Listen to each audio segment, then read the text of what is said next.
Damos la bienvenida, buenas noches a las personas que nos miran por internet. Bienvenidos nuevamente a una nueva exposición de la doctrina espírita. El tema de hoy es moral extraña. Y cuando yo estaba preparando este tema, más bien dicho, ¿por qué surgió la necesidad de prepararlo? Fue porque en el espiritismo entendemos a Jesús como ese ejemplo y esa guía moral, esa autoridad moral suprema, ¿no? Y la guía de toda la humanidad. Entonces estaba leyendo el Evangelio y sabemos todos los parámetros universales que plantea la ética y la moral de Jesús, ¿no? Esos parámetros tan amplios que nos competen a todos. Y de repente llego al capítulo 23 del Evangelio según el Espiritismo y encuentro esto que dice aquí. Dice, no penséis que he venido a traer la paz en la tierra. No he venido a traer la paz, sino la espada. Porque he venido a separar al hombre de su padre, a la hija de su madre y a la nuera de su suegra. Y el hombre tendrá enemigos en su propia casa. ¿Okay? Entonces, yo decía, bueno, todo el fundamento de Jesús en esta sentencia no tan dura, ¿de acuerdo? Que está diciendo en eso que no va a ser fácil y que vamos a tener enemigos al lado, ¿sí? En una casa, en un colectivo, en fin. ¿De acuerdo? Después voy a ampliar un poco más de esto porque tendremos que bordear las fronteras de qué es la moral y qué es lo extraño. ¿De acuerdo? Por eso el capítulo se llama Moral Extraña. Entonces, sigue en el Evangelio según el Espiritismo y continúa, dice, he venido a arrojar fuego sobre la tierra y ¿qué más deseo sino que arda? Y cuán ansioso me siento de que se cumpla. ¿Creéis que he venido a traer la paz a la tierra? No, os lo aseguro, por el contrario, he venido a traer la división. Entonces igual, sigue causando un poco de confusión. Vamos a ir entendiendo en contexto. Primero, es necesario que vayamos preguntándonos qué es la moral, ¿sí? Para poder entender por qué es extraña la moral y lo extraño frente a lo común, a lo establecido, ¿sí? Entonces, ¿qué es la moral?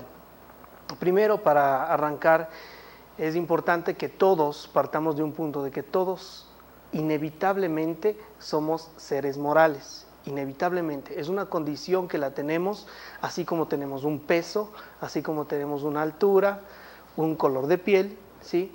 Tenemos inevitablemente una posición moral, tenemos una expresión moral que se da justamente en la toma de decisiones, ¿ok? Y aquí viene el primer punto. Todos los seres humanos somos inevitablemente morales. Y la segunda instancia es, todos nos forjamos un carácter, ¿de acuerdo? Y ahí, para explicar un poquito el término, es muy ligado a la ética. El uno tiene origen griego, el otro tiene origen latín, ¿sí? Moral viene de moris y ética viene de ethos. Ethos quiere decir carácter, moris también quiere decir carácter. Va más allá del simple significado de una costumbre, sino implica la formación de un carácter, ¿sí? Entonces, ¿por qué todos nos forjamos un carácter? Y si hablamos en cuanto a la doctrina, sabemos que nosotros, previo al nacimiento, ¿sí?, tenemos ya una predisposición, un tipo de afinidad a ciertas cosas, ¿sí? Tenemos ya un carácter, pero al momento de nacer, ¿sí?, olvidamos gran parte de nuestra experiencia anterior y tenemos una nueva oportunidad en la tierra de corregir ciertas cosas y si somos conscientes de formarnos de este carácter, que indudablemente lo vamos a formar. La cuestión es cómo lo formamos, si bien y para qué, si mal y qué pasaría, ¿ok? Entonces tenemos esta otra sentencia que dice, tomamos decisiones que no son intrascendentes. Y está implícito en esa sentencia la ley de causa y efecto, ¿sí? Necesariamente todas las personas estamos tomando decisiones todos los días. Y esas decisiones, por más inconscientes que sean, ¿sí?, tienen un efecto, tienen un sentido de trascendencia, no se quedan en la nada, no se quedan vacías en el espacio. ¿De acuerdo? Entonces, estas decisiones van a permitir que empecemos a formar predisposiciones a elegir en el mismo sentido. ¿De acuerdo? Unos tenemos predisposición a elegir repetidamente cierta cosa en cierto sentido. Entonces, aquí viene una cuestión muy importante, ¿sí? En esto, como decían los griegos, Aristóteles ponía un ejemplo del entrenamiento, de qué pasa con un arquero y el arco, ¿no? Si quiere acertar en el blanco, es decir, si quiere tener un carácter, vamos con la metáfora, ¿no? Si tiene que tener un carácter, tiene que entrenar ese carácter que quiere tener, ¿sí? El arquero, si quiere dar en el blanco, tiene que entrenar. ¿Qué pasa si el arquero no se entrena? Es muy difícil que acierte, es muy difícil que dé en el blanco, ¿de acuerdo? Es muy difícil que su carácter, su predisposición esté agudizada, formada, ¿de acuerdo? Entonces, en esto viene una cuestión muy importante, es qué hacemos todos los días, el entrenamiento. Y continuamos. Y en este entrenamiento, ¿sí?, lo asertivo, podríamos decir, serían las virtudes. Pero para no hablar de virtud, porque muchas veces la virtud es un término que en la modernidad, en lo contemporáneo, no es tan bien visto. Sí, muchas veces una persona se siente mejor si le dice usted es un poquito inmoral o usted es falto de virtudes, a que le digan usted es muy virtuoso, ¿sí? Se puede sentir muchas personas mal. Pero, entonces, la conciliación está en el origen de la palabra. El origen de la palabra es arete, y arete significa excelencia, ¿de acuerdo? Entonces, arete en griego, ¿sí?, significa excelencia, ¿ya? Entonces, para no decir somos virtuosos, podemos cambiar el sentido de la virtud y entender que hemos depurado ciertas excelencias, ¿ya? Entonces viene, lo que es excelente, el que es excelente en justicia va a generar una predisposición a ser justo. El que es excelente en prudencia genera una predisposición a ser prudente. El que es excelente en solidaridad genera acciones solidarias. Y así. Entonces va desarrollando ciertas excelencias dadas por ese entrenamiento. ¿De acuerdo? Entonces, inevitablemente nos generamos predisposiciones. ¿Sí? Hasta aquí vamos entendiendo. Ahora va a venir una cuestión importante. Estas virtudes que nos permiten, se dan gracias a ese entrenamiento, ¿sí? Pasa exactamente lo mismo con los vicios, con lo opuesto a las virtudes, ¿sí? Salvo que las virtudes nos aproximan a aquello que consideramos más próximo a la felicidad, en el concepto que cada persona pueda formarse de felicidad, ¿sí? Ninguna persona quiere lo contrario a la felicidad, siempre el ser humano por naturaleza está buscando la felicidad. Por lo tanto, la virtud va a ser todo aquello, todas estas excelencias, estas predisposiciones que le acerquen a la felicidad. Al contrario, el vicio, ¿sí?, va a ocasionar desdicha, ¿de acuerdo? Y aquí tenemos esos dos caminos que se puede encontrar formando el carácter. Entonces, una vez entendido este punto, que somos inevitablemente morales, que queramos o no nos formamos un carácter, ¿sí?, viene otro cuestionamiento. Y vamos a dividir a la moral en dos categorías, ¿sí? Vamos a entender a la moral como estructura y a la moral como contenido, ¿sí? La moral como estructura responde necesariamente a la predisposición orgánica y cómo actuamos respecto a nuestro entorno, a nuestro alrededor, ¿sí? Que absolutamente todo ser humano es estructuralmente moral, ¿sí? No así en el contenido. Ya voy a explicar qué es el contenido. En estructura, ¿por qué? Porque podemos elegir, ¿de acuerdo? Voy a poner un ejemplo. Un animal no es estructuralmente su estructura, su cerebro, su condición de principio instintivo, no le permite ser estructuralmente moral. El ser humano sí. ¿Por qué? Porque tiene libertad. Entonces va a ejercer esa libertad y su estructura, su espíritu individualizado le va a permitir realizar decisiones, sortear posibilidades. ¿De acuerdo? Voy a poner un ejemplo. Por ejemplo, un animal que tiene hambre. Un animal que tiene hambre, si ve la comida, va y se la come. Listo. ¿De acuerdo? Una persona, si tiene hambre, ¿sí?, tiene la posibilidad de decidir si está la comida ahí y puede decir, ok, voy a esperar a que vengan los demás. No se lanza y come. ¿De acuerdo? Entonces está administrando su libertad. Ahora, como les dije, como estructura tenemos esa posibilidad. El problema se da acá, se da en los contenidos, ¿sí?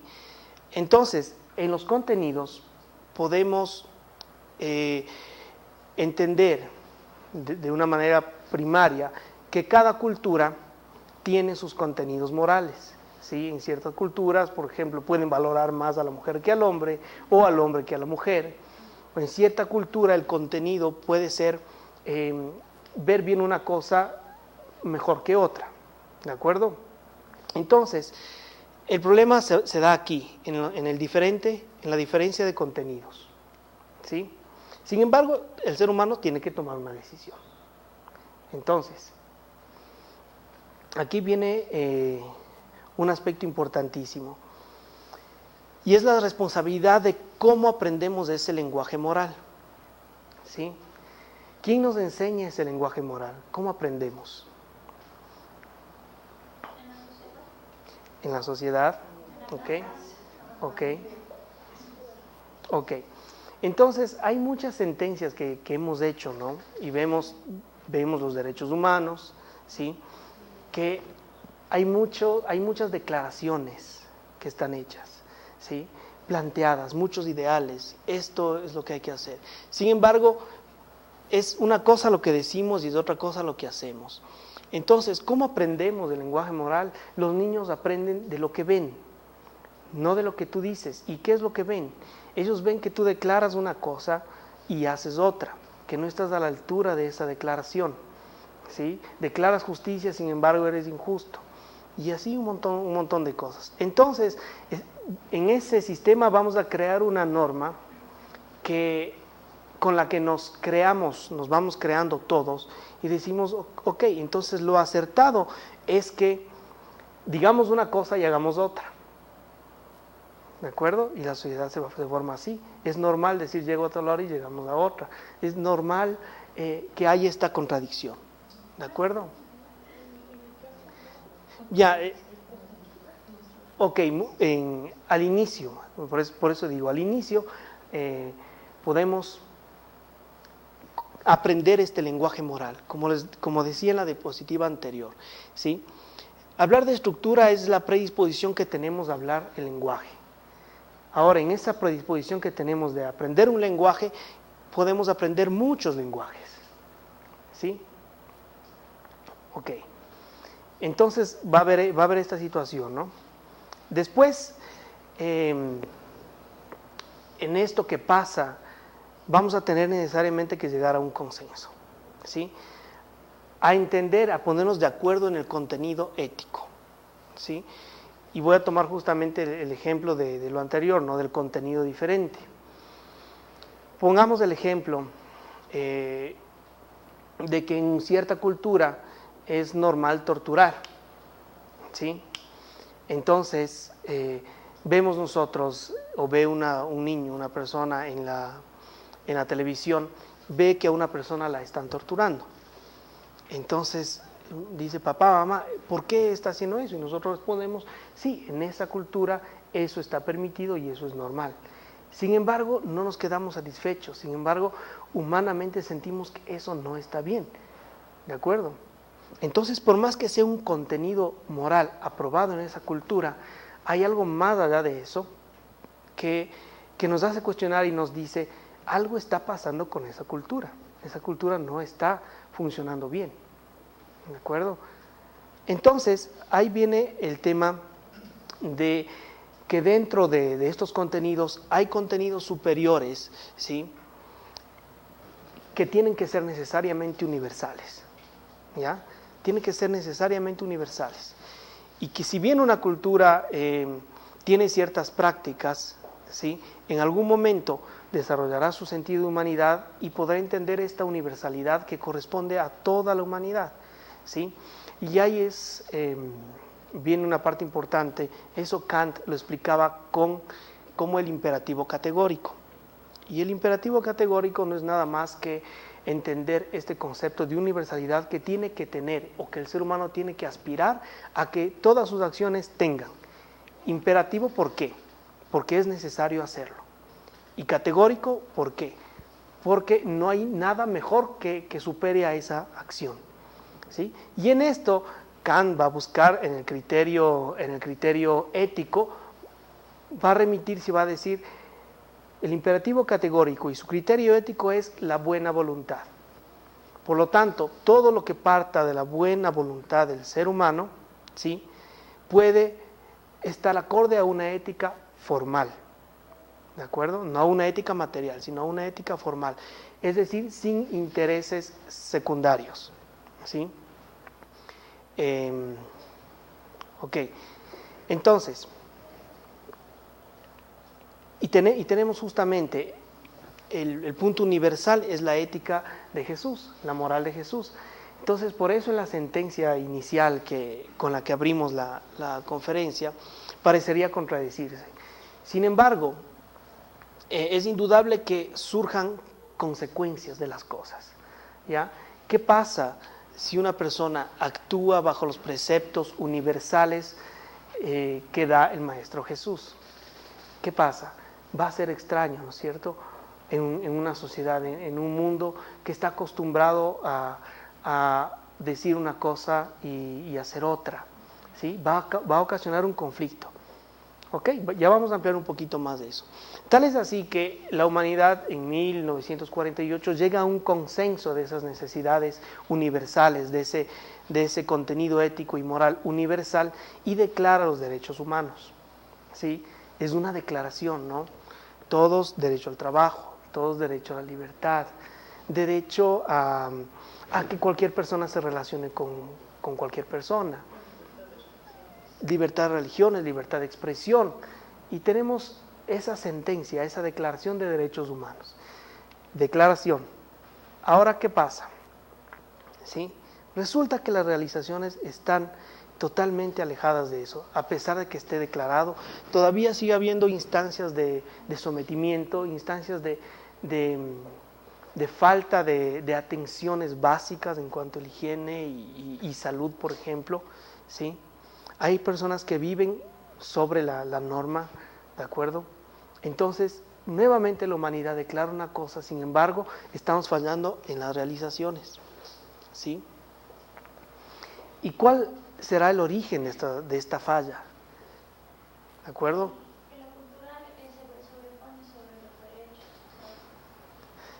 Ok, aparte del contenido distinto que puede tener, pero ¿qué pasa con lo universal?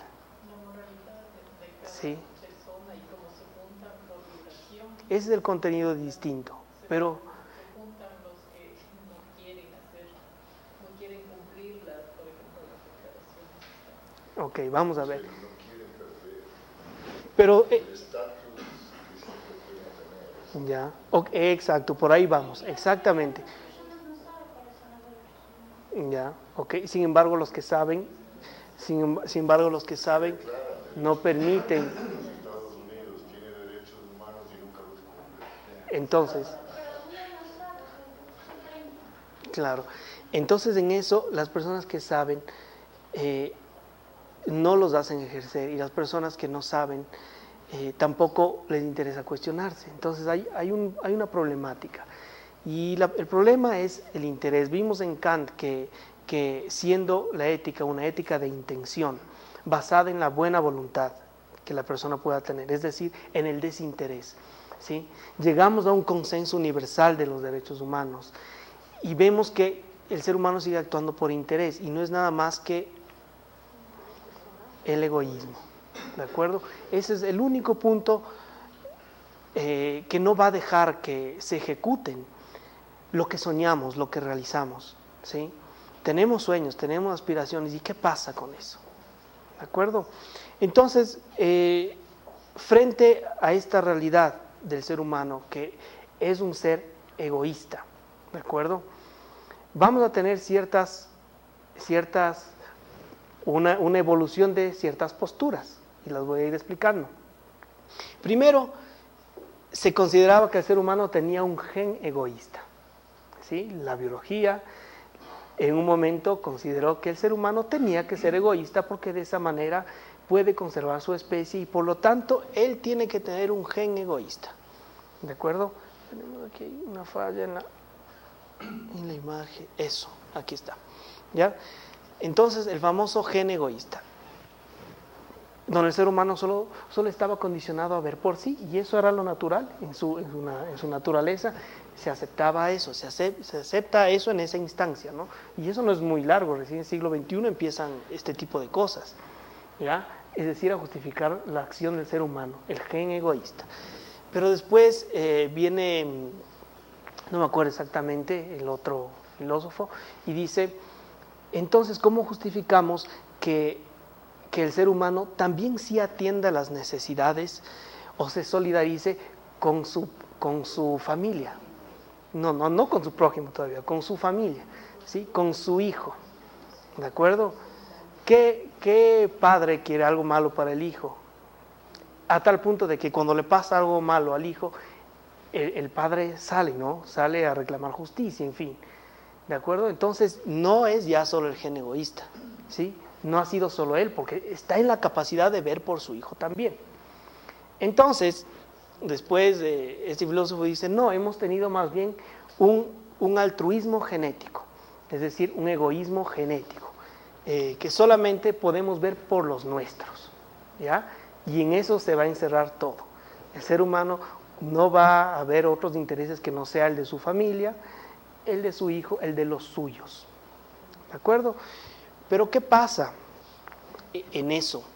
Y para poner un ejemplo, encontré esta palabra que es el nepotismo. Nepotismo viene de nepote, que era un rey, un emperador, que solamente beneficiaba o favorecía a los suyos. Cornelio Nepote se llamaba, ¿sí? Entonces de ahí viene la palabra nepotismo. Entonces el exceso de esto va a crear un nepotismo, ¿no? Solamente complacemos o velamos o beneficiamos a los nuestros, ¿ya? Pero eso lleva a otra cosa, que no es solo así, sino que el ser humano siempre da si es que recibe, ¿sí? Indudablemente, el ser humano arriesga o da si es que va a recibir. Entonces la sociedad se vuelve una sociedad de cooperación, ¿sí? Y ahí viene el sentido anarquista que dice que cooperar es mejor el trabajo cooperativo, en cooperación, que aislado, ¿de acuerdo? Y tal es así que vemos que los animales no pueden hacer eso. Nunca vamos a ver a dos chimpancés llevando juntos un tronco para construir una casa, ¿sí? Sin embargo, el ser humano en su grupo sí coopera. ¿Por qué? Porque recibe, ¿de acuerdo? ¿Qué recibe del otro? Entonces recibe una aprobación, recibe un trabajo en conjunto, de un ideal en conjunto, ¿sí? Siempre lo hace solo porque recibe. Entonces en esto somos seres de reciprocidad, ¿sí? En un inicio los animales lo son, por ejemplo, pero únicamente se llama mutualismo, ¿sí? El hecho de que el uno le saque el piojo al otro, ¿sí? Y por eso está ahí, porque le puede sacar el piojo y el otro le saca para que también le saque el piojo. Entonces en el ser humano eso se vuelve más peligroso cuando dar si recibimos, ¿sí? El ser humano no quiere recibir ese rato, sino dice, bueno, ok, este rato no voy a recibir, este rato no estás en deuda conmigo, pero tranquilo, más luego nos ponemos, más luego te cobro, ¿de acuerdo? Y si te pasa algo, no te preocupes, tu hijo me ha de pagar, ¿sí? o tu hijo de tu hijo me ha de pagar. Pero estamos justamente en eso, ¿no? Entonces, aquí el límite de esto va a ser cuando viene alguien del exterior, un extranjero, ¿sí? O alguien distinto al grupo, ¿sí? Un extranjero. ¿El grupo lo acoge o no? Depende, ¿sí? Y bien dicho, depende. ¿En qué tiene para dar? A ver, ¿en qué nos va a beneficiar? ¿Sí? ¿En qué nos va a beneficiar? Entonces, pasamos a otra instancia, ¿sí? Se habla por lo general de xenofobia, ¿de acuerdo? En la humanidad. Y existen los excluidos de, justamente esos excluidos de son los que no pueden dar, que no tienen nada que ofrecer, nada interesante que ofrecer, ¿de acuerdo? Entonces esos son los excluidos de. Pero ¿qué pasa hablando de xenofobia, no? Si un extranjero, ¿sí?, viene con bastante dinero y está en el hotel y ocupa, que vengan todos, ahí sí que vengan todos, ¿ya? Pero si es un extranjero que no tiene nada que dar, ¿sí?, ya empieza a causar problema. Entonces, el problema no es ni siquiera el extranjero, el problema está aquí. Por eso, investigué este término, ¿de acuerdo?, que va a justificar por qué se excluye, ¿de acuerdo?, incluso en los parientes. Y allí voy a explicar eso por qué se da esto, ¿sí? Aporofobia viene de aporos, y aporos significa el que no tiene nada que ofrecer, ¿sí? El pobre, el que no tiene nada que ofrecer, nada interesante que ofrecer. Entonces, el ser humano es egoísta porque tiene esto, ¿sí? Porque la otra persona no le genera ningún interés, ¿de acuerdo? Entonces, por eso es indiferente, por eso es egoísta. Entonces lo excluye. Y tal es así, por ejemplo, en la familia, no pasa en la familia. La oveja negra, pero nosotros sacamos pecho de, mire, mi primo él sabe un montón, estudió esto, gana tanto. Y por ahí el otro que no tiene nada que ofrecer, ¿sí? El otro está ahí, pero bueno, ahí está, ¿de acuerdo? Exactamente, ¿sí? Entonces, justamente, esto que ahora lo vamos entendiendo, Jesús ya lo planteó en el sentido, ya les voy a decir en qué parte exactamente, ¿sí? En qué parte pone en aprietos todo ese dilema del ser humano, ¿de acuerdo? Y Kant lo lleva al imperativo categórico de la buena voluntad, sin segunda intención, es decir, sin esperar recibir, ¿de acuerdo? Ok, sigamos avanzando. Entonces, ¿sí? En ese sentido, ¿qué queremos hacer? ¿De acuerdo? Ya tenemos que dejar de ser seres condicionados a ese recibir, ¿sí? Pero plantearnos a dónde queremos ir, qué queremos hacer, a dónde queremos ir. Y aquí viene una cuestión importante. ¿Cuáles son nuestros intereses y fines? ¿Sí? Es decir, formarnos un proyecto de acuerdo a lo que conocemos ya, de acuerdo a lo que entendemos por nuestra naturaleza humana, ¿sí? Formarnos un proyecto mayor, hacia dónde queremos ir, cuál es nuestro interés, ¿de acuerdo? Y aquí para volver de nuevo al pensamiento de Jesús, ¿sí?, hay esto que es muy importante: todo ser humano requiere un reconocimiento recíproco, ¿sí? Todo ser humano necesita que el otro lo reconozca en todo aspecto, en su dignidad, en su humanidad, ¿de acuerdo? Cuando el otro se siente reconocido, únicamente ahí se va a poder generar todos esta moral que nos permita forjar un carácter que nos aproxime a la felicidad, ¿sí? Cuando nosotros reconocemos al otro. Mientras tanto no va a pasar nada, ¿sí? Entonces, en ese reconocimiento podemos empezar a desarrollar sensibilidad moral. Y primero, como derechos, que se los puede hacer como derechos, reconocemos la dignidad de la otra persona y tratamos de ser justos, ¿de acuerdo? dignidad y justicia. Pero hay un tipo de sensibilidad moral que no nace de la razón, que nace únicamente del sentimiento, y es la caridad y la compasión. ¿Sí? Entonces, cuando podemos estar bien entrenados y nos forjamos una dirección, decimos, bueno, acá queremos ir, entendiendo la trascendencia del ser, ¿no? Que ya en la doctrina no quiero volver a qué somos, porque ya todos sabemos que somos seres inmortales, somos seres que sobrevivimos a la muerte y que tenemos un más allá individual, donde la individualidad sigue y todo aquello. Entonces, la caridad y la compasión vienen siendo los planteamientos que Jesús hacía en ese tiempo, hace 2000 años. ¿De acuerdo? Pero ¿se dan cuenta cómo llegar a esto ha movido un montón de cosas anteriores? ¿Sí? Ha movido en el ser humano un montón de cosas anteriores. Entonces, y aquí viene la máxima, el máximo planteamiento moral y ético de Jesús, que es este. ¿Sí?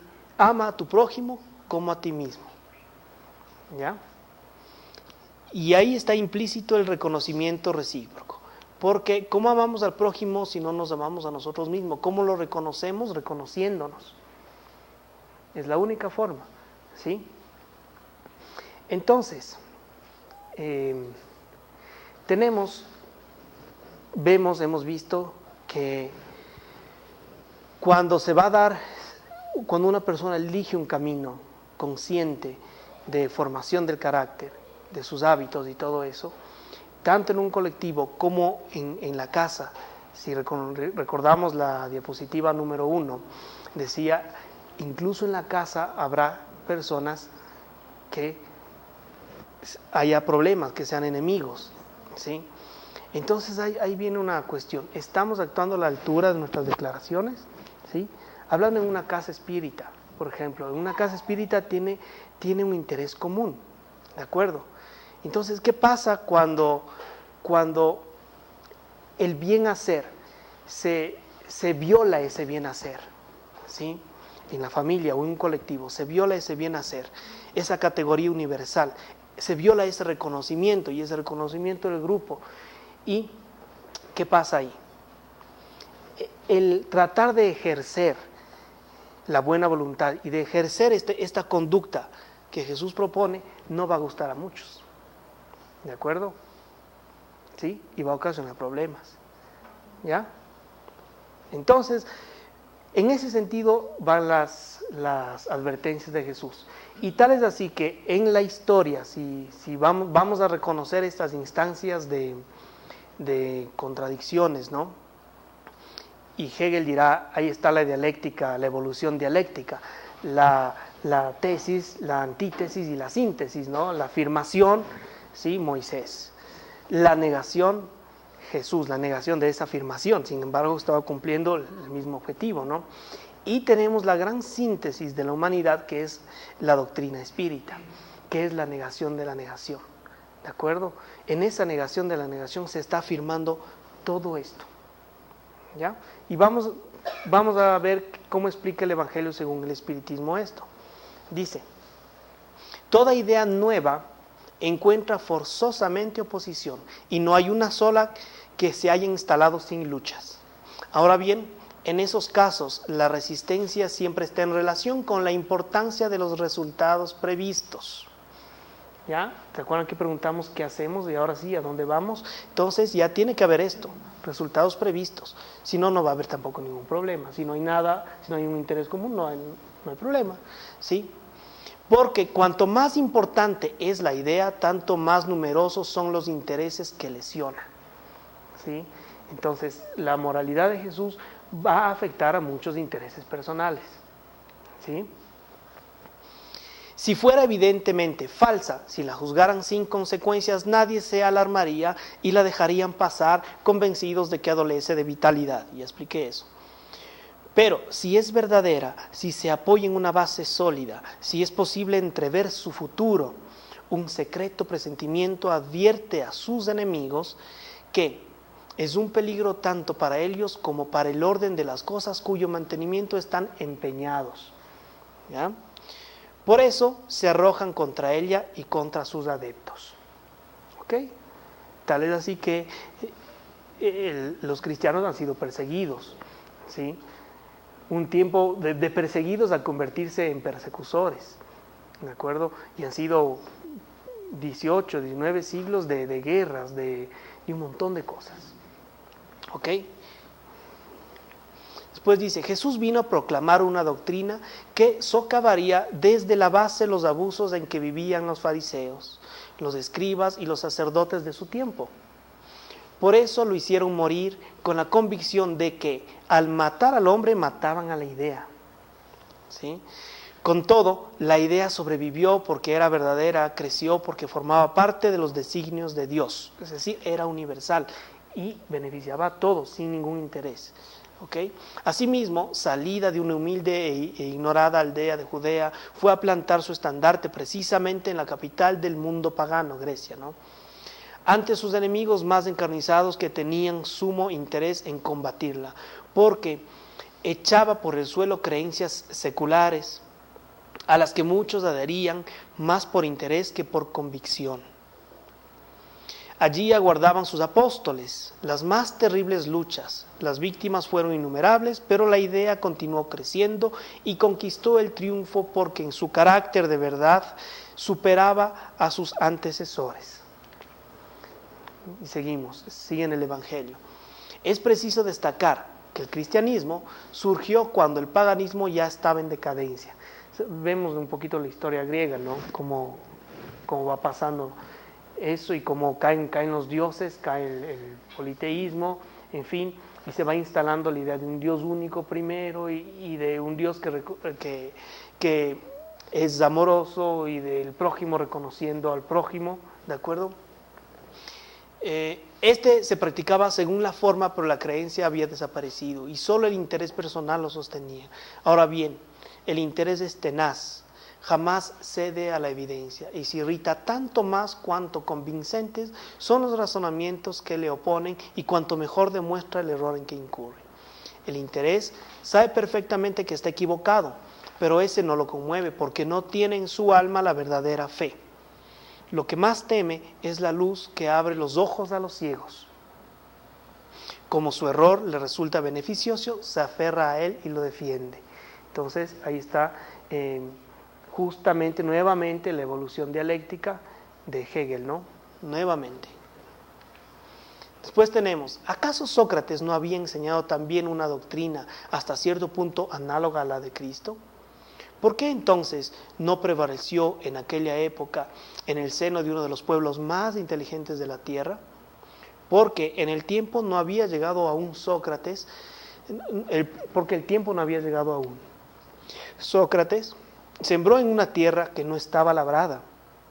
El paganismo todavía no se había agotado. Cristo recibió su misión providencial en el momento propicio. Pese a que no todos los hombres de su época estuvieron a la altura de sus ideas cristianas, otra vez, ¿no? Estar a la altura de la declaración. Justamente el problema entre lo que se declara y lo que se hace. ¿Ok? Había entre ellos una aptitud, como todos vimos, todos somos seres morales, queramos o no, ¿sí? Esa es la moral por estructura, ¿sí? Más generalizada para asimilarlas, pues se empezaba a experimentar el vacío que las creencias vulgares dejaban en el alma. Sócrates y Platón abrieron el camino y predispusieron los espíritus. Y si nosotros leemos, por ejemplo, en la introducción, vemos cómo ellos van a ser gestores, precursores de la idea cristiana, ¿no? ¿Sí? Van a generar la antítesis, ¿ya? Jesús colocó como piedra angular un edificio de su edificio y como la condición expresa para la salvación, ¿qué cosas? Caridad, fraternidad y amor al prójimo, ¿sí? Esas sectas que anatematizaron mutuamente y arremetieron unas contra otras. Así las poderosas atacaron las más débiles, las ahogaron en sangre, las destruyeron por medio de torturas y llamas de las hogueras. Los cristianos, vencedores del paganismo, de perseguidos se convirtieron en perseguidores. Y ahí está cuando se entendió muy mal la idea cristiana, ¿no? Toda esa etapa oscura de la idea cristiana, ¿no? Siguen viendo sus intereses. siguen viendo sus intereses, tomando esa idea universal para su interés. Entonces, muy peligroso, ¿no? A hierro y a fuego plantaron en los dos mundos la cruz del Cordero sin mancha. Es un hecho constatado que las guerras religiosas han sido las más crueles y han causado más víctimas que las guerras políticas, y que en ninguna otra contienda bélica se cometieron tantos actos de atrocidad y barbarie. ¿Ok? Entonces, por eso hacía falta un cambio, hacía una síntesis de todo, ¿no? Ya vamos a entender cómo llega. Con su profunda sabiduría, Jesús preveía lo que iba a suceder. ¿De acuerdo? Entonces, en la sentencia con la que iniciamos la conferencia, decía fuego, espada, ¿sí? División, problema, no iba a ser fácil, le venía a traer discordia, en fin, ¿de acuerdo? No obstante, esos acontecimientos eran inevitables, porque derivaban de la inferioridad de la naturaleza humana, ¿sí? Del egoísmo desarrollado, por decirlo así, que no podía transformarse repentinamente, ¿sí? Era preciso que el cristianismo pasara por esa prolongada y cruel prueba de 18 siglos para que pusiera de manifiesto todo su poder. Porque a pesar del mal cometido en su nombre, ha salido de él con toda su pureza. Jamás se lo ha puesto en tela de juicio. La ética de Jesús, ¿no? Y para ir terminando, dice, cuando Jesús dijo, no creáis que he venido a traer la paz, sino la división, su pensamiento era este: no creáis que mi doctrina se establecerá pacíficamente. Habrá de traer luchas sangrientas, cuyo pretexto será mi nombre, porque los hombres no me habrán comprendido y no habrán querido comprenderme. Los hermanos, separados por sus respectivas creencias, intereses, ¿no?, desenvainarán la espada uno contra otro, y la división reinará en el seno de una familia cuyos miembros no comparten una misma fe. ¿Sí? He venido a arrojar fuego en la tierra para limpiarla de los errores y de los prejuicios, del mismo modo que se prende fuego a un campo para destruir las malas hierbas que han prosperado en él. Entonces, cuando en un colectivo se está moviendo las cosas, algo bueno va a pasar, está pasando algo bueno. Cuando no pasa nada, ahí es de preocuparse más bien, ¿sí? Cuando se está moviendo, cuando el mantener este criterio ético universal, ¿sí?, por mantenerlo, ¿sí?, mueve un montón de cosas, eso es lo importante, ¿ya? Y tengo urgencia de que ese fuego arda para que la depuración sea más rápida, puesto que de este conflicto saldrá triunfante la verdad. A la guerra la sucederá la paz, al odio de los partidarios la fraternidad universal. ¿Sí? Este concepto es súper chévere, fraternidad universal. A las tinieblas del fanatismo la luz de la fe esclarecida. ¿Ya? ¿Y qué tenía que llegar para que haya eso? ¿Sí? Entonces cuando el campo esté preparado, os enviaré el Consolador prometido, el Espíritu de verdad. ¿Sí? Por eso, cuando hablamos de Descartes en una instancia anterior, vimos por qué la doctrina, por qué el Pentateuco, la doctrina es la gran síntesis de todo el pensamiento, de toda la humanidad, no solo de la modernidad, de todo el proceso dialéctico de la humanidad. ¿Sí? Os enviaré el Consolador, el Espíritu de verdad, que vendrá a restablecer todas las cosas, es decir, que como dará a conocer el verdadero sentido de mis palabras, que los hombres más esclarecidos podrán finalmente comprender, pondrá término a la lucha fratricida que divide a los hijos del mismo Dios. El interés, ¿no?, el egoísmo. Y esa es la gran batalla de la doctrina. Justamente nos esclarece que lo que nos atrasa es el egoísmo, ¿sí? Es lo único que nos atrasa. Y ya vimos por qué, ¿no?, cómo se expresaba. Cansados finalmente de un combate sin consecuencias, que solo deja a su paso la desolación y que no lleva más que perturbación al seno de las familias, los hombres reconocerán dónde están sus verdaderos intereses. Y ahí viene lo importante, los verdaderos intereses, ¿sí? Como seres humanos, como seres dignos de la comprensión que podemos tener de nosotros mismos, ¿sí? Que la doctrina ya no deja dudas, ¿de acuerdo? Tanto en lo relativo a este mundo como al otro. Entonces ya nuestra vista ya no se puede fijar en lo inmediato ni en lo efímero. Nuestras acciones, nuestras, como dije en la diapositiva, una de las primeras, lo que elegimos, nuestras predisposiciones, ¿sí? Tienen que estar conscientemente elaboradas para esto, no solo para este mundo, sino para el otro también, ¿de acuerdo? Verán de qué lado están los amigos y los enemigos de su tranquilidad. Entonces, todos se cobijarán bajo una misma bandera. ¿La bandera de qué? De la caridad. Por eso, la máxima de la doctrina es: fuera de la caridad no hay salvación. ¿Y quién puede aplicar esa caridad en el máximo sentido? Una vez que tengamos el interés de hacerlo, una vez de que estemos convencidos de todo esto. Sí, la doctrina ya lo viene a hacer, ya lo hace. ¿Sí? Entonces, caridad, la bandera de la caridad, y las cosas se restablecerán en la tierra de acuerdo con la verdad y con los principios que os he enseñado. Y esos principios son universales. Y están expresados bien, en los derechos humanos están expresados eso. Pero ¿por qué no se los hace? ¿Ok?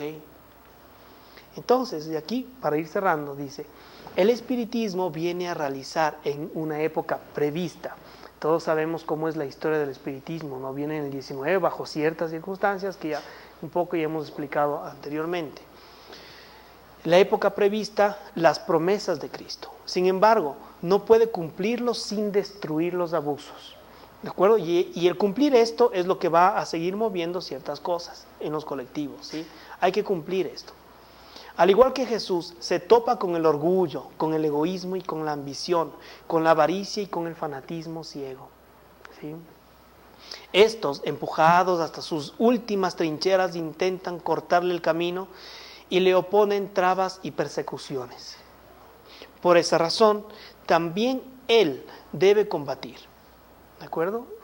Por eso hay un capítulo muy bonito en el Evangelio que habla de los obreros de la última hora. Y si entendemos la tarea, es de mucha responsabilidad, como vimos anteriormente. Porque ¿qué es lo que estamos mostrando? Lo que hacemos, ¿sí? Entonces nosotros somos responsables de lo que hacemos. No tanto de lo que decimos, pero sí de lo que hacemos, ¿sí? Ok. Por esa razón también debe haber las personas sangrientas. Dice: las que deberá enfrentar son de índole moral. Nuevamente, carácter, el carácter. ¿Ok? Y el final de todas ellas está próximo. Las primeras han durado siglos, estas durarán apenas algunos años. Porque la luz, en lugar de partir de un único foco, eso también es otra característica importante en la doctrina, cuando Jesús advierte que no estará solo la verdad en una persona, sino que será un colectivo, y este colectivo se llama Espíritu de la Verdad, ¿sí? Muy importante también.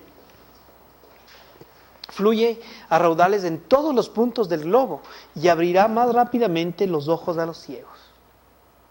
Y la última, dice: por consiguiente, esas palabras de Jesús deben interpretarse en el sentido de la cólera que él preveía que su doctrina iba a provocar, de los conflictos momentáneos a que daría motivo, de las luchas que debería sostener antes de su establecimiento, como sucedió con los hebreos antes de que ingresaran a la tierra prometida, ¿sí? Todo el tiempo que pasaron peregrinando, ¿no?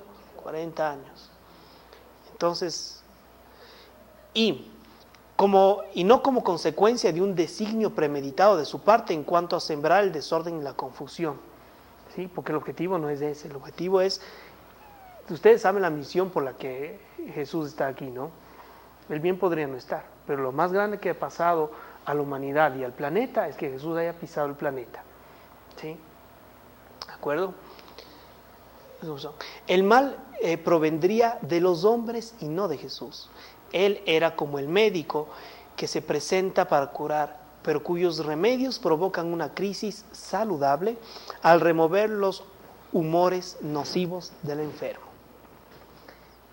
Ok, con eso espero haber explicado muy bien este tema de la moral extraña y por qué causa siempre el bien hacer, la buena voluntad, la defensa de estos criterios éticos universales, va a traer prejuicio a muchos, pero sin embargo hay que hacerlo.